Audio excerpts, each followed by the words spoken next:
Muito bem, no início desse programa, então, eu vou fazer aqui um breve resumo sobre a principal notícia do dia, um ataque dos Estados Unidos que matou um general iraniano. Um breve resumo, como eu disse, no caso da morte do Qasem Soleimani. Ainda na noite de quinta-feira, o governo americano confirmou a autoria do ataque aéreo que matou o chefe da Guarda Revolucionária Iraniana em Bagdá, no Iraque. Qasem Soleimani foi morto em um comboio das Forças de Mobilização Popular, uma coalizão paramilitar favorável aos iranianos e atualmente integrada ao governo do Iraque. O ataque com foguetes foi no aeroporto internacional de Bagdá e matou outras pessoas, entre elas o comandante da milícia. O Pentágono confirmou o bombardeio e afirmou que o objetivo foi deter planos de futuros ataques do país contra norte-americanos no Oriente Médio. A ordem para o ataque partiu do próprio presidente norte-americano Donald Trump. O republicano, aliás, postou uma foto com a bandeira dos Estados Unidos no Twitter. Para quem nos acompanha em imagens, tem aí o tweet do presidente americano.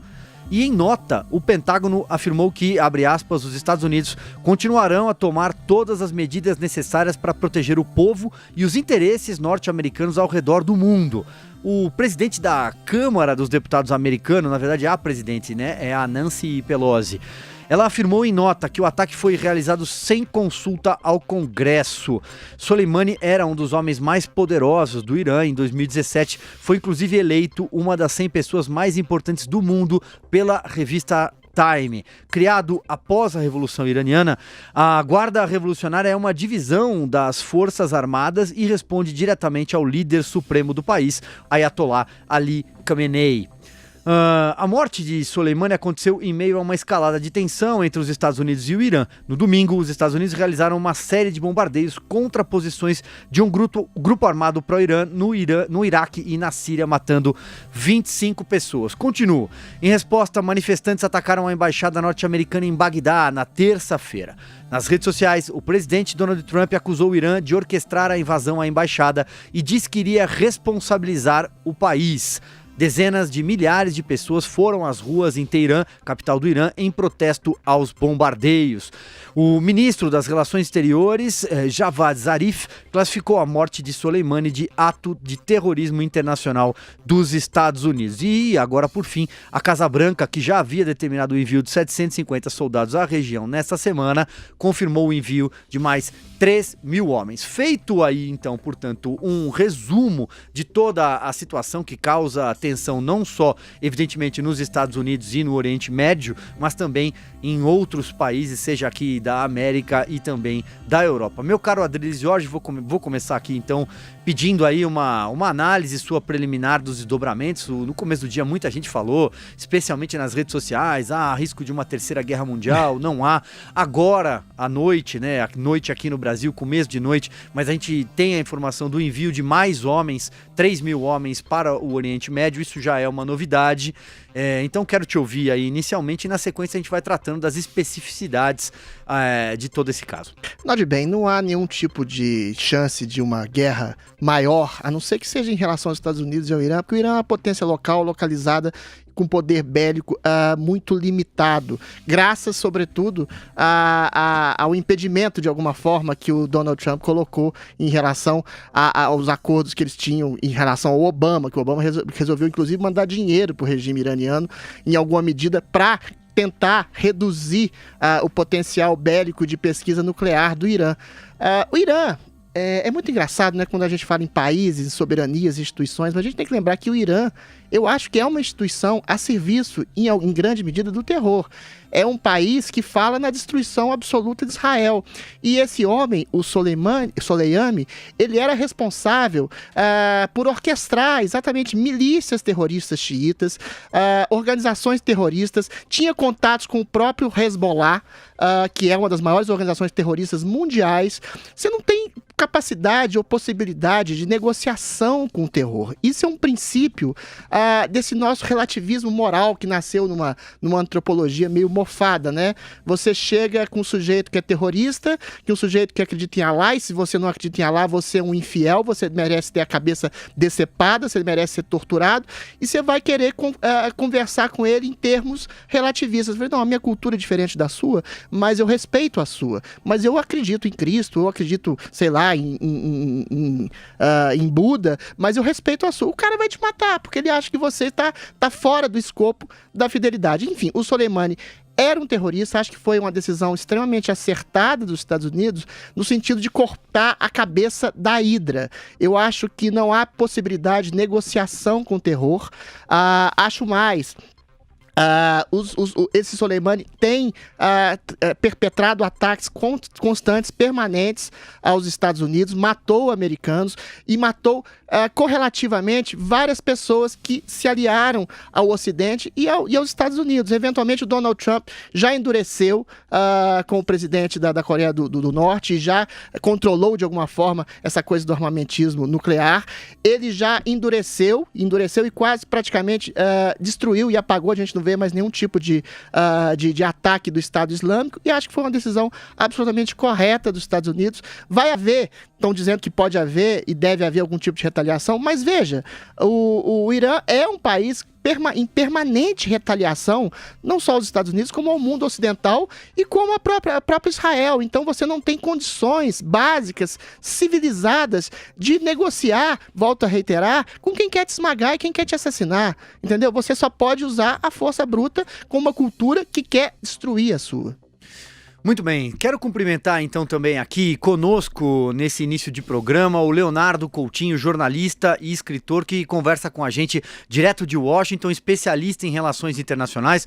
Leonardo, tudo bem? Seja bem-vindo. Bem-vindo, tá bem, obrigado pelo convite.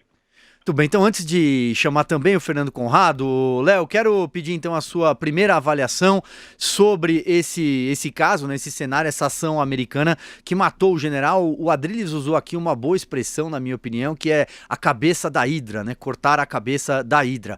Qual é a tua avaliação, Léo?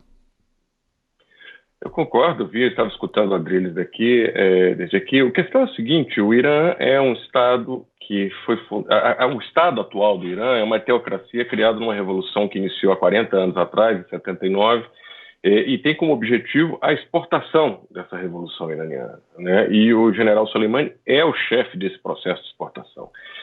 As pessoas tratam esse general como se fosse um militar regular. Ele é muito, muito mais do que isso, né? Ele é chefe de uma unidade, chama-se Forças Quds, que é a unidade de elite dentro da Guarda Revolucionária do Irã, que responde apenas ao líder supremo, que no caso atualmente é o Ayatollah Ali Khamenei. Para que serve essa Força Quds? Ela serve para proteger os princípios da Revolução Islâmica, ou seja, proteger a teocracia e exportar essa revolução para fora.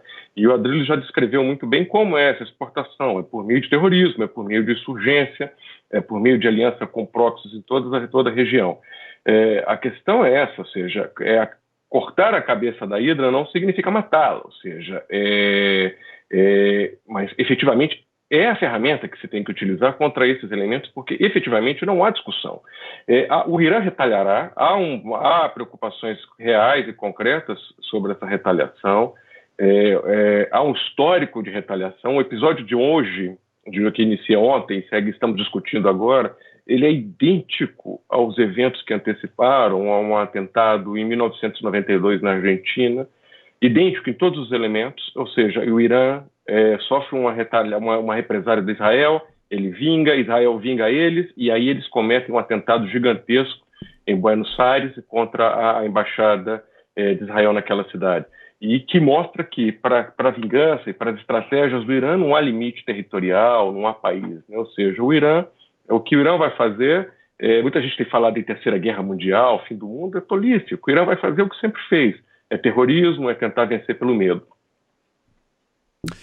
Agora sim, Fernando Conrado, também quero aí as suas primeiras impressões. A gente tem muito a falar sobre esse caso. a saída do acordo iraniano, como foi chamado, a junção quando os países mais poderosos do mundo aceitaram o programa nuclear iraniano, com o Obama, vale a pena a gente dar uns passos atrás e se lembrar que o Obama, quando ele fez esse acordo de cooperação, vamos botar nesses termos assim, com o próprio Irã, o Obama ele só teve 2 grandes parceiros na parte internacional dele, que foi Cuba e Irã, né? Então a promessa de saída do acordo iraniano já era uma promessa de campanha do próprio Donald Trump. O Irã acaba sendo uma grande ameaça para países que são hoje em dia parceiros de importância comercial para os Estados Unidos, que é a Arábia Saudita e a própria Israel. E o próprio Irã hoje tem insurgências ali e invasões no próprio Iêmen, no próprio Líbano, em diversos países da região, que é exatamente para fazer essa exportação do terror aí, como o Coutinho muito bem falou lá de Washington. O que a gente tem que prestar atenção nesse primeiro cenário que a gente enxerga é um próprio comentário do Donald Trump quando acontece esse ataque, ele coloca no Twitter dele, né? O Irã nunca ganhou uma guerra, mas nunca saiu prejudicado em nenhum acordo comercial. Então é a primeira vez que a gente tem esse primeiro prejuízo, vamos dizer assim, do Irã num acordo, né? No momento que os Estados Unidos tenta tirá-lo fora.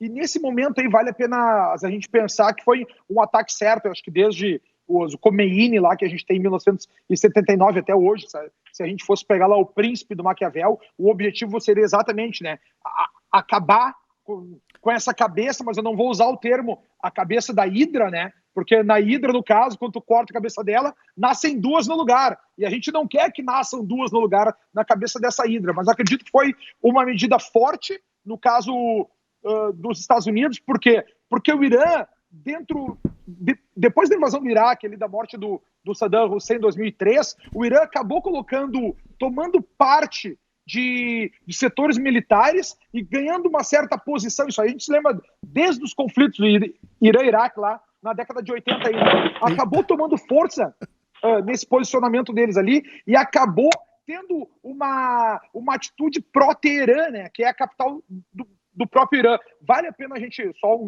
a título de curiosidade aqui, o nome do país lá não é o Irã, né, é a Irã, é o nome feminino, é o nome de uma...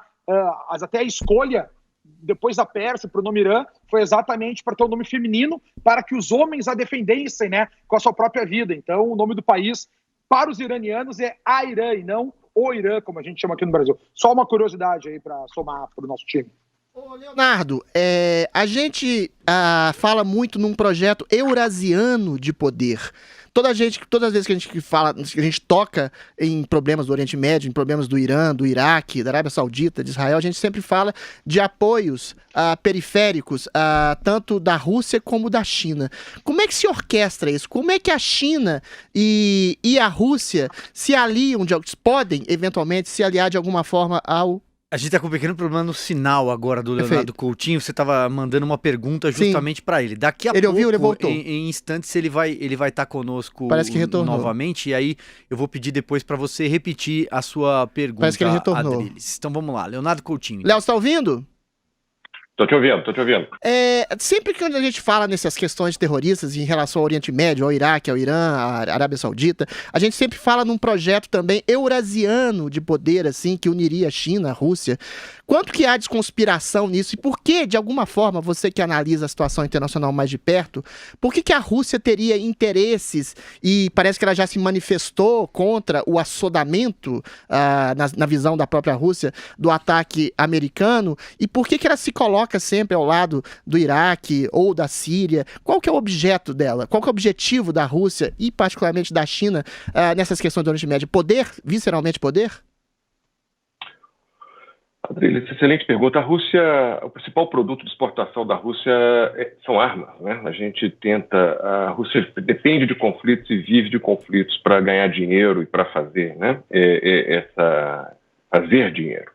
A questão é que, no caso da Síria, a Rússia se aliou a ajudar o regime de Bashar al-Assad e se juntou de forma muito próxima ao Irã, ou seja, é uma Síria, Rússia e Irã se juntaram ali, Rússia tendo interesse de manter a Síria intacta, integral ali, com seus interesses também ligados à questão de petróleo.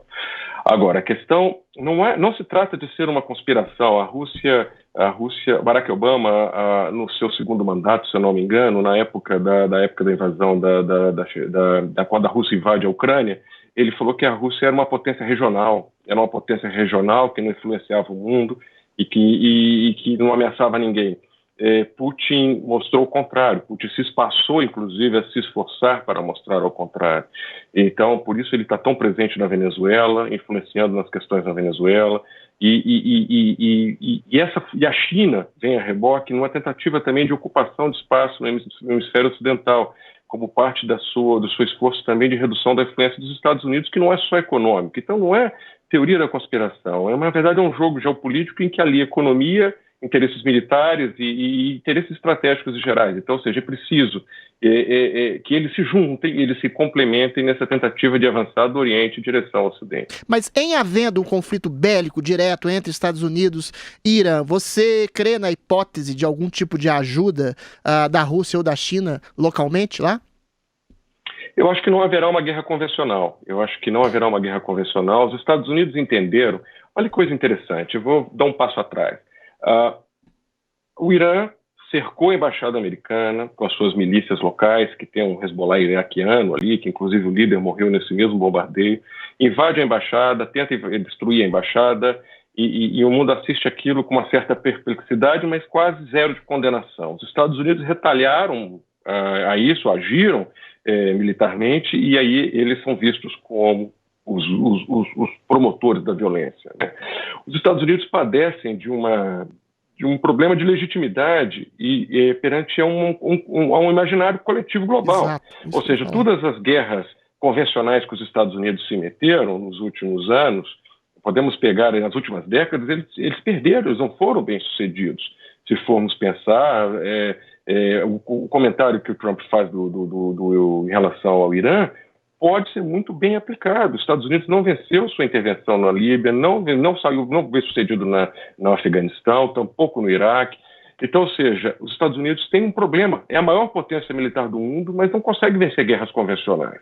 Por quê? Porque esses inimigos dele, no caso o Irã, ele não luta de forma convencional. Porque se ele for de forma convencional, frente a frente com os Estados Unidos, é uma guerra de poucos dias e acabaria. Perfeito. Seria a Guerra Iraque I, que foi a última que a gente tem notícia de que o modelo convencional que os Estados Unidos chegou lá nos anos 90, ocupou o Iraque, libertou o Kuwait em questões de dias. Então, ou seja, o que acontece é que a estratégia do Irã é uma estratégia terrorista, ou seja, que numa guerra convencional não resolve. Então, ou seja, o apoio, respondendo objetivamente a tua pergunta, o apoio que a União Soviética, eu viajando aqui no tempo, que a Rússia e a China dariam ao Irã, e no caso darão, é um apoio financeiro, é um apoio de inteligência, é um apoio de tecnologia, um apoio nas suas estratégias de cyberguerra, né? Ou seja, de invasões de computadores, etc. e tal, propaganda. Agora, por quê? Porque o Irã vai usar estratégias terroristas. O Soleimani, no ano de 2018, logo após o fim, a saída dos Estados Unidos do acordo nuclear, muito bem lembrado pelo Conrado, que quando inicia essa onda de agressões mútuas, ele diz o seguinte: olha, nós não vamos começar uma guerra.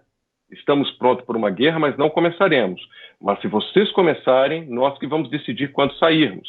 É uma bravata, mas é isso, é do tipo seguinte: nós vamos ficar fazendo guerra de impacto menor, fazendo atentados, criando medo, ou seja, essa é a regra do Irã. O Irã não é um país que aguentaria uma guerra convencional e não iria para uma guerra convencional contra os Estados Unidos. Não? Ô Léo, a impressão que eu tenho é justamente essa que você está dizendo, de que o Irã não iria para uma guerra convencional, ainda que tivesse ali o apoio da Rússia, o apoio da Síria. Da China, eu não acredito que a China entraria num barco como esse, né? Os Estados Unidos têm ali, evidentemente, um suporte de Israel, né? E vice-versa. Falo de suporte do ponto de vista territorial. Mas eu creio também que a maioria dos países, e daí isso talvez refresque um pouco essa histeria de Terceira Guerra Mundial, a maioria dos países está pedindo calma nesse momento. A maioria dos países não desejaria uma guerra neste momento. E aí eu passo então a bola para o Fernando Conrado, quero ouvi-lo sobre isso também, e aí a gente arma um bate-bola aqui, vocês também vão trocando perguntas e ideias entre vocês. Conrado? Agora eu tô aqui, tô ouvindo. Quem está falando em Terceira Guerra Mundial é o pessoal dos democratas lá nos Estados Unidos, né? Como a gente vê alguns comentaristas na CNN, até alguns comentaristas democratas aqui do Brasil, eles que falam nessa grande retaliação do Irã. Hoje, eu aproveitei o meu dia aqui para conversar com alguns amigos americanos que têm empresas nos Estados Unidos lá e tal, são VPs lá, e falei com alguns amigos iranianos, né? O pessoal do Irã, que hoje eles moram em Londres, não moram mais no Irã em si, mas tem negócios no país, eles dizem, Conrado, a vida no Irã não é muito fácil, a população em si, parte dela apoia o regime, né? Mas grande parte quer mais liberdade, quer uma vida mais livre, como a gente tinha antes do início dos anos 80. Então, ao meu ver, e até quero perguntar ao Coutinho, que está em Washington, lá, se ele pode dizer isso, como é que a mídia americana, como é que os opositores do Trump estão enxergando aí esse momento desse ataque dos Estados Unidos ao Irã? Diz para nós aí, Coutinho, como é que os democratas estão falando, qual é a posição deles, tem algum ataque contra o Trump? Como é que tá a coisa por aí? Aliás, Léo Coutinho, respondendo a pergunta do Conrado, também você já podia embarcar um pouco numa análise, porque esse aqui é um ano de eleição nos Estados Unidos, está um pouco longe ainda, novembro, salvo engano, mas até que ponto isso daí impacta dos dois lados, né? Seja do discurso democrata, essa foi a pergunta do Conrado, como também, por outro lado, tem muita gente que vai dizer, não, isso pode ser bom para o Trump, pode impulsionar a sua reeleição. Mas deixa eu responder um pedacinho, porque realmente é uma coisa que queimou minha língua, esse tipo de coisa, esse tipo de indagação em relação ao Donald Trump, que ele teria utilizado de um ataque ao terrorismo como uma maneira de driblar a questão do impeachment dele, né? Eu acho que existe contra o Trump e contra os Estados Unidos uma guerra, um terror discursivo, é impressionante, até porque o impeachment dele foi exatamente o motivo que aumentou a popularidade dele, Silvio Navarro. O impeachment que foi tão precário, baseado numa denúncia tão vaga de um diálogo que ele teve lá com o presidente da Ucrânia, que teria sugerido uma chantagem meio afetiva, na verdade, aumentou em 10%, 15% a aprovação e a legitimidade do próprio governo do Trump. É impressionante como a hegemonia de um discurso anti-americano, anti-americanista, mais raso do tipo do termo, se incorpora a todo o Ocidente. Aqui mesmo no Brasil, pessoas acusando, analistas políticos famosos, de grandes emissoras, acusando o Trump de fazer um gesto temerário que poderia incidir em reações abruptas, quando a gente já sabe que as reações abruptas na questão do Irã são exatamente a constante. O Irã é um estado hoje baseado em grande medida no terror subliminar, ou seja, você fazer um tipo de resposta ao terror cria exatamente a sensação que os Estados Unidos são um país imperialista, e é isso que eu queria, esse tipo de análise que eu queria ouvir do Coutinho.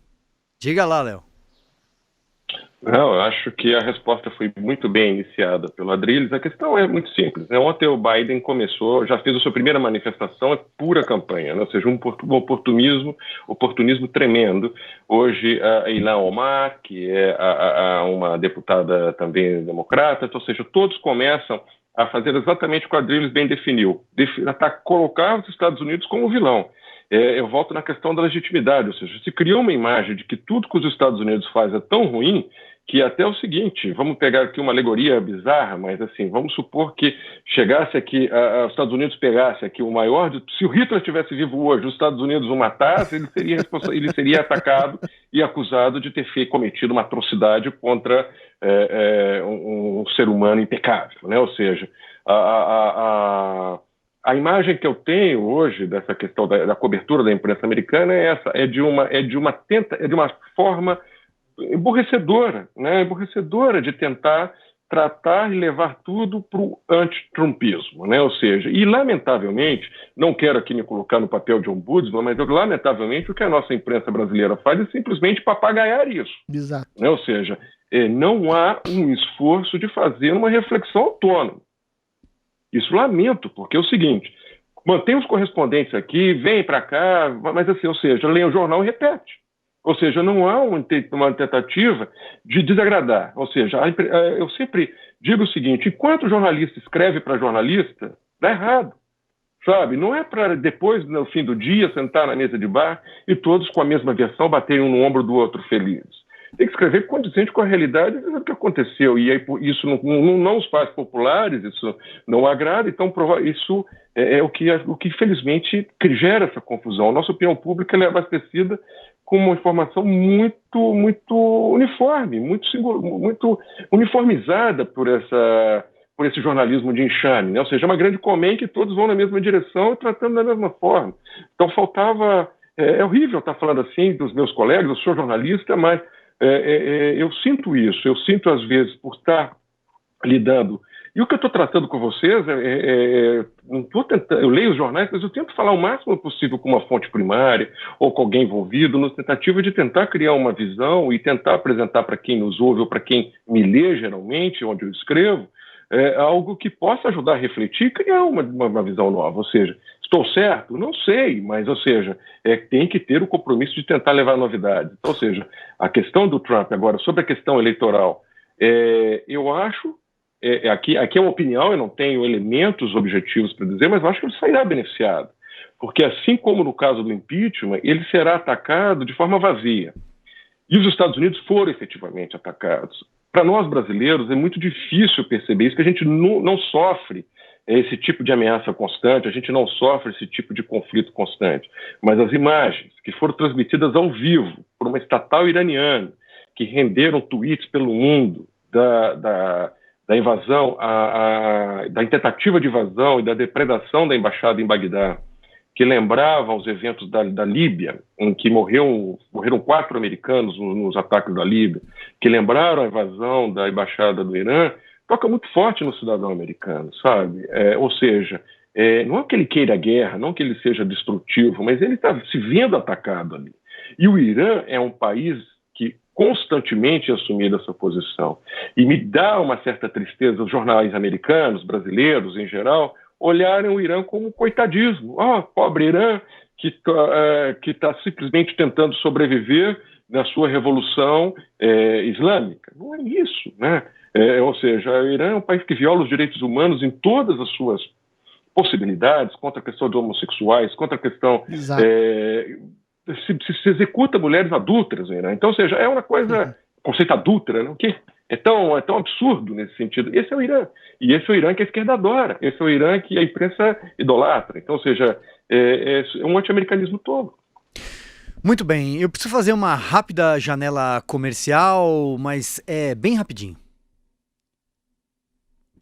Agora, para quem continua com a gente pelo YouTube, nós estamos ao vivo não só pelo YouTube, como em jp.com.br, a força do streaming da Jovem Pan. Seguimos no tema. Fernando Conrado pede passagem. Diga lá, Conrado.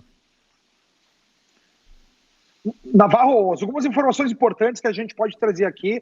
Primeiro delas, ali que eu quero colaborar ainda com o que o Adrilles estava falando, a questão do impeachment do Trump ali, ela é visto... Ele foi mal informado aqui no Brasil, porque na realidade esse impeachment que eles dizem que ocorreu do Trump lá não ocorreu, né? Porque ele vai chegar no Senado agora, óbvio, foi aberto o pedido, foi feito o pedido, passou na Câmara Baixa deles, agora quando chegar no Senado, eles nunca vão ter lá os 67 votos que eles precisam ter para passar o Trump, porque os democratas têm apenas 42 ali. Então, isso aí só fortalece o Donald Trump no momento que ele vai poder utilizar exatamente uma estratégia de campanha dizendo, olha só, os democratas querem acabar comigo e eu estou ajudando o país, porque tudo que a gente está vendo acontecer, inclusive nesse programa, nós já tocamos ali em vários pontos, por exemplo, a própria saída desse acordo com o Irã era uma promessa de campanha do Trump. Como foi baixar impostos, construir o muro, tomar conta dos veteranos de guerra, renegociar os seus contratos comerciais, e nisso o Trump está sendo extremamente vitorioso nos Estados Unidos. Obviamente, os Estados Unidos hoje é um país completamente dividido, né, em termos políticos, até porque lá eles têm essa política de coalizão, que realmente são dois grandes partidos que competem entre si. A gente tem os democratas, onde está a esquerda propriamente dita, né, os sociais-democratas, e quem está do lado dos republicanos, aí, que são os conservadores e as próprias pessoas aí que defendem o Estado americano. O que o Trump fez muito forte agora lá nessa passagem dele é atacar o que se chama de deep state. Era isso que esse meu amigo americano estava me contando hoje, dizendo, Conrado, ele está atacando os cupins e os chupins da nação, acabando com oportunidades de corrupção, com todos esses ataques a coisa pública, vamos dizer assim, né? E o chão de fábrica, que é esse eleitor do Trump, que era essa maioria silenciosa, está se dando muito bem. A gente está aí com o menor desemprego nos Estados Unidos dos últimos 50 anos. A gente está com a população carcerária baixando veementemente. A gente está com casos na saúde de diabetes baixando 35%. A gente tem golfinhos no rio Potomac, lá em Potomac, Nova York. A gente tem baleias no litoral dos Estados Unidos, coisa que não acontecia, até para mostrar essa parte do cuidado com a ecologia, que, por incrível que pareça, o Trump também está tentando fazer. Então, quando a gente pega esses números aí de crescimento e de baixa de violência, por exemplo, os Estados Unidos hoje está com o menor número de violência na sua história desde 1991. Ou seja, nos Conrado, últimos 30 anos aí. Exatamente, Conrado, pois é, a gente vai seguir falando aqui, esse é o assunto da vez, porque a partir de agora a gente está de volta então com toda a rede Jovem Pan News. Eu até devolvo a bola então para o Fernando Conrado, repete um pouco do que você vinha dizendo aí, Conrado, diga lá. O nosso comentário aqui girava em torno que muitas das coisas que a gente está vendo o Trump fazer hoje, até mesmo sair do tratado com o Irã, era uma promessa de campanha, como foi baixar taxas, ajuda a veteranos, e assim sucessivamente. Um ponto que eu quero trazer só para a gente ver essa vitória do Trump hoje lá nos Estados Unidos, que é um país completamente dividido, né? Está em guerra, os democratas contra os republicanos, são esses números magníficos que o Trump está conseguindo. Ele está com o menor desemprego nos últimos 50 anos, a população pobre dos Estados Unidos baixou 1,4 milhões agora no governo dele, está a menor desde 2007, os crimes violentos são os menores desde 1991, ou seja, para o cidadão nativo americano, o chão de fábrica, o trabalhador lá, esse está vendo o Trump muito vitorioso. Então, qualquer ataque contra a figura do Donald Trump traz mais prestígio a ele, e toda vez que o Trump faz de fato a América grande novamente, até mesmo com ataques internacionais, favorece a figura dele para essa pessoa lá, a maioria silenciosa, né, como ele tratou com esse termo aí durante as eleições dele. Quem vota no Trump está muito feliz com a administração dele, quem não vota está completamente arredio aí, com muito medo que ele venha a ser beneficiado aí, tanto por esse pedido de impeachment, quanto agora por invasões internacionais nas próximas eleições de 2020. E corroborando com o que você diz, né, e corroborando também com o Coutinho, é impressionante a narrativa falaciosa por parte tanto de democratas quanto de parte da mídia ou alguns artistas americanos, inclusive internacionais, que dizem que o Trump teria feito esse ataque, esse assassinato político bem orquestrado a um terrorista por razões eleitoreiras, porque a economia vai extremamente bem nos Estados Unidos. O impeachment, como eu já disse, foi um tiro de canhão no pé dos democratas, que inventaram uma razão absolutamente estapafúrdia para criar esse pedido, banalizaram o impeachment, a popularidade teve nas alturas. Ou seja, o que as pessoas se irritam profundamente e tentam deturpar, que foi um ato humanista do Trump. Tudo bem, é um assassinato? É uma morte? Não deve ser celebrada? Não. Mas, eventualmente, ele preveniu a morte de centenas, talvez milhares, talvez milhões de pessoas que seriam ceifadas exatamente por um ato terrorista. Agora, o Coutinho falou uma coisa muito interessante que ajuda a entender essa maluquice, essa esquizofrenia dessa guerra de narrativas, que é o seguinte: os Estados Unidos é visto como um país opressor, colonialista, imperialista, mas o que as pessoas não percebem é que o Irã é um país que sistematicamente desrespeita os direitos humanos. Eu queria que o Coutinho falasse mais alongadamente sobre isso, porque anos atrás parece que houve uma tentativa de retomada de princípios de liberdade que são, para irritar mais os multiculturalistas, princípios ocidentais de liberdade, e houve um bloqueio nesse sentido. O que aconteceu? Hoje eles têm um presidente democraticamente eleito, é uma aparência de democracia, mas parece que quem manda é o Ayatollah, o líder espiritual e religioso Ali Khamenei, que comanda o país com mão de ferro. O que aconteceu nos últimos anos com o Irã, que eles tentaram retomar um princípio de liberdade e parece que voltaram atrás, Leonardo? Adriles, o Ahmadinejad tinha levado o Irã para um endurecimento muito forte, né? Ou seja, ele havia iniciado, inclusive, uma campanha muito dura em que incluía a aniquilação do Estado de Israel como sua proposta de governo, né? De melhoria do mundo, né? O que acontece é o seguinte: Rouhani, que é o atual presidente do Irã, quando foi eleito, ele era tratado como moderado, tá? Foi apresentado ao mundo como um moderado que chegaria ao Irã para melhorar o Irã. Mas Hassan Rouhani, quem é Hassan Rouhani? Hassan Rouhani é um ayatolá, um ayatolá, ou seja, segue ali, está muito também, é um dos membros do Conselho Supremo do Irã, que tem como líder o Ali Khamenei. Rouhani é um tipo que está envolvido nas investigações do atentado contra a AMIA na Argentina. É acusado de estar envolvido nos atentados contra a Associação Israelita. O mais moderado, o mais moderno do Irã, e também tem um histórico de violência política internacional de terrorismo. E o que funciona no Irã? Quais são as violações que se tem no Irã? O Irã é um país extremamente complexo. Os iranianos, os defensores do Irã, dizem que é um país seguro, que comparado com o Brasil é um lugar pacífico, que nós teríamos que nos espelhar neles, com alguns sheiks com os quais eu converso, alguns militantes iranianos com os quais eu converso por razões profissionais. Mas o que acontece no Irã? No Irã, execuções em praça pública de enforcamento na modalidade mais cruel que se pode imaginar. Convidam as pessoas para a rua, e os enforcamentos no Irã são o seguinte: é uma corda amarrada no pescoço da pessoa e um guindaste a ergue. Não é um enforcamento clássico em que se abre o cadafalso e a pessoa cai e quebra o pescoço. Os iranianos erguem e deixam a pessoa morrer ali por asfixia, e ela se debate, e isso é assistido pelas pessoas em praça pública, é festejado pelas pessoas em praça pública. O Irã tem apedrejamentos, o Irã tem prisões perpétuas, o Irã tem perseguições, execuções capitais. Os direitos das mulheres são totalmente desrespeitados no Irã, os direitos das minorias são desrespeitados. Mas o que acontece? O Irã traz em si a legitimidade, aqui entre aspas, de ser anti-americano, de ser anti-imperialista, ou seja, de ser revolucionário.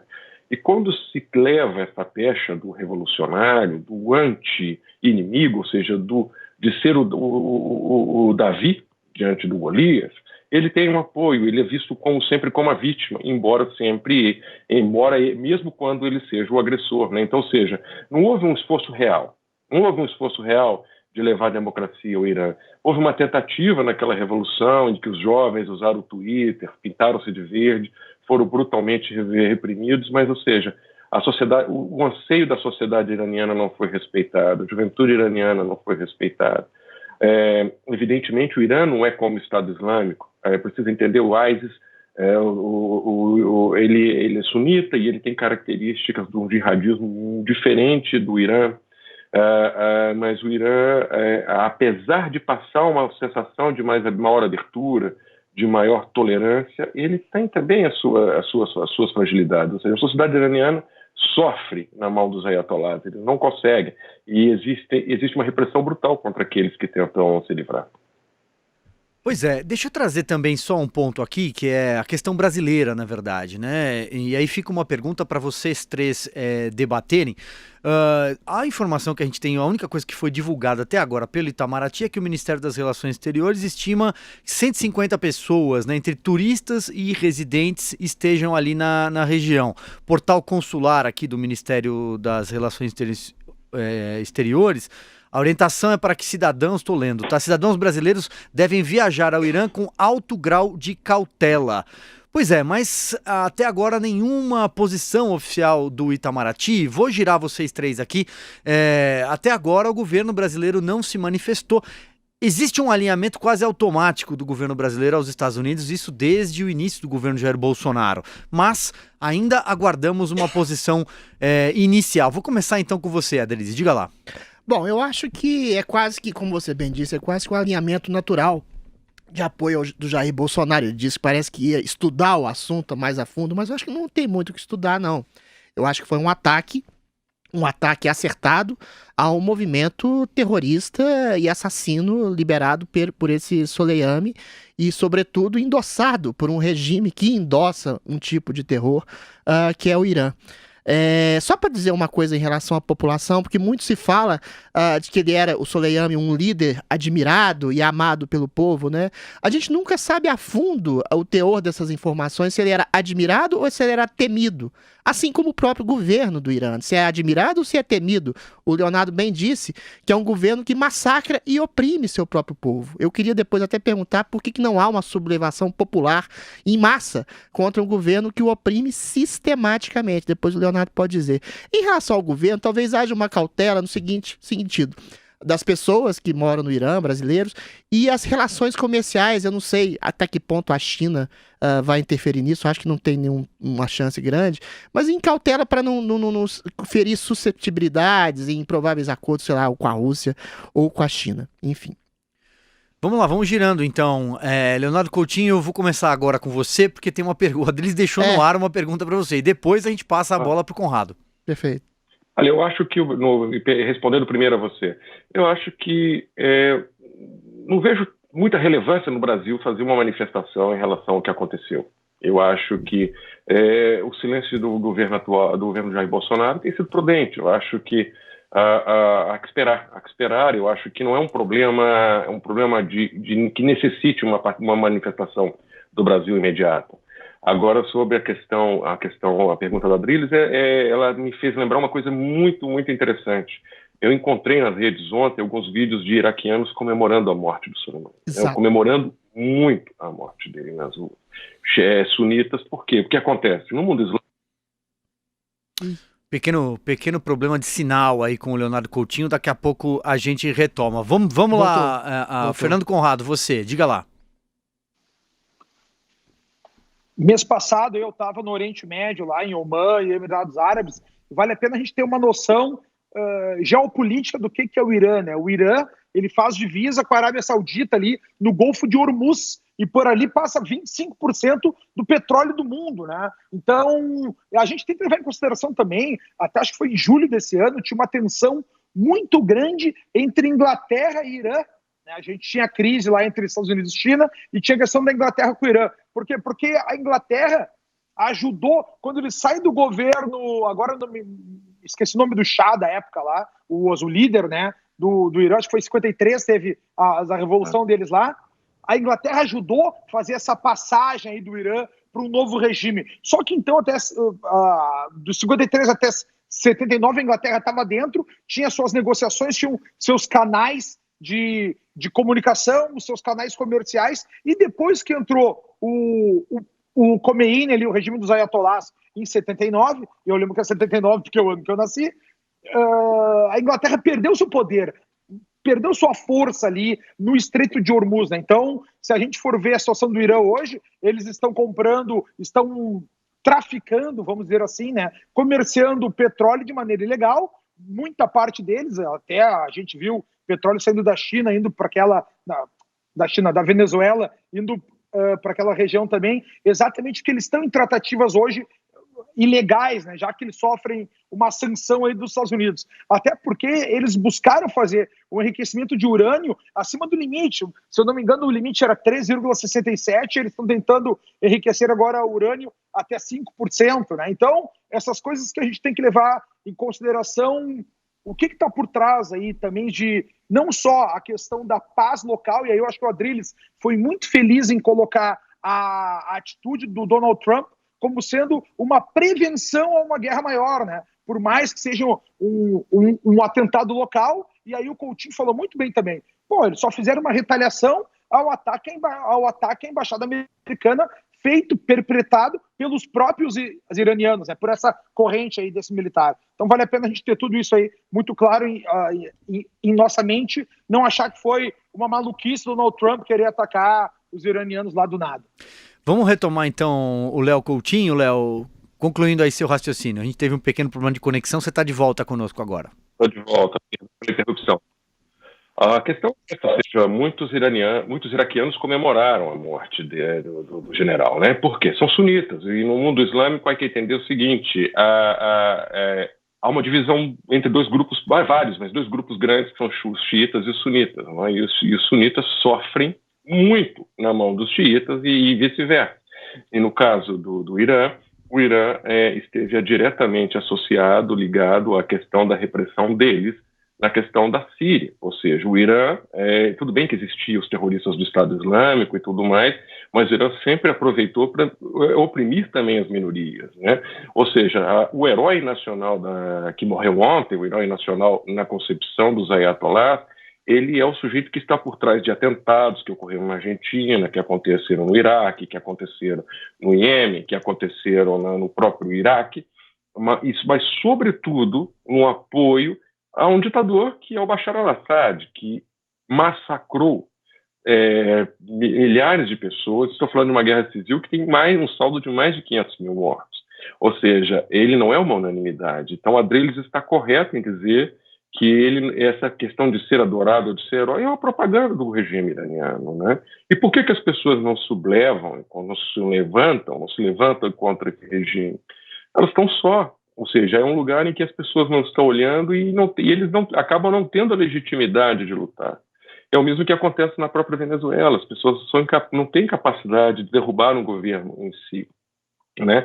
A própria tentativa dos sírios de fazerem isso originalmente com o Syrian Free Army recebeu o apoio dos americanos, eles receberam armas, mas depois dali surge o Estado Islâmico, enfim, um monte de confusão. Mas, ou seja, as potências que dão apoio e querem que aquele regime chegue vão apoiar. Ou seja, qualquer reação popular hoje no Irã seria muito duramente reprimida pelas forças militares com a ajuda dos seus aliados. Muito bem, a gente precisa fazer então mais uma janela comercial, mas olha, a gente segue no assunto, viu? Papo interessante hoje. E para quem nos acompanha pelo YouTube já sabe, né? A gente continua. Eu vou ler aqui algumas reações pelo mundo. Olha só. A Rússia alertou para as consequências da operação perigosa americana, perigosa expressão utilizada por eles, que resultará no aumento das tensões na região. Essa a nota do Ministério das Relações Exteriores russo. Para o presidente Vladimir Putin, o assassinato, abre aspas, ameaça seriamente agravar a situação no Oriente Médio. A China expressou sua preocupação e também pediu calma, aspas. Pedimos a todas as partes envolvidas, principalmente aos Estados Unidos, que mantenham a calma e exercitem autocontrole para evitar novas tensões, disse um porta-voz da diplomacia, Geng Shuang.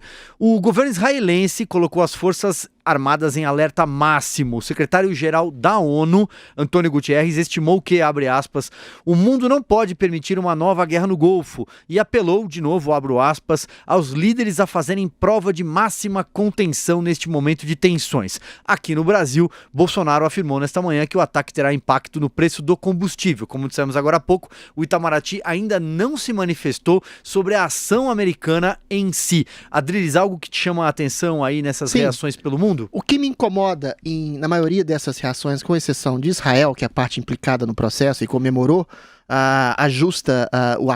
o justo ataque aos terroristas feitos pelos americanos, é um é um verdadeiro isentismo, baseado naquilo que a gente já falou, né, desse relativismo cultural, de achar que todas as partes têm suas razões. Não, existe uma parte, que é o governo americano, que é o Estado americano, que é o povo americano, que é a nação americana, que preza pela liberdade, pela democracia, por valores de respeito às mulheres, a homossexuais, a negros, a minoria de toda espécie. E existe uma nação, que é o Irã, que, como bem disse o Leonardo Coutinho, não preza por essas mesmas defesas. Eles executam homossexuais, eles executam mulheres adúlteras, eles perseguem exatamente direitos humanos esses que são uma ramificação da ONU, que eu não sei agora lembrar qual, que a ONU teria dito que os Estados Unidos violaram princípios de direitos humanos ao atacarem esses líderes terroristas que são a encarnação do desrespeito aos direitos humanos. É isso que me incomoda.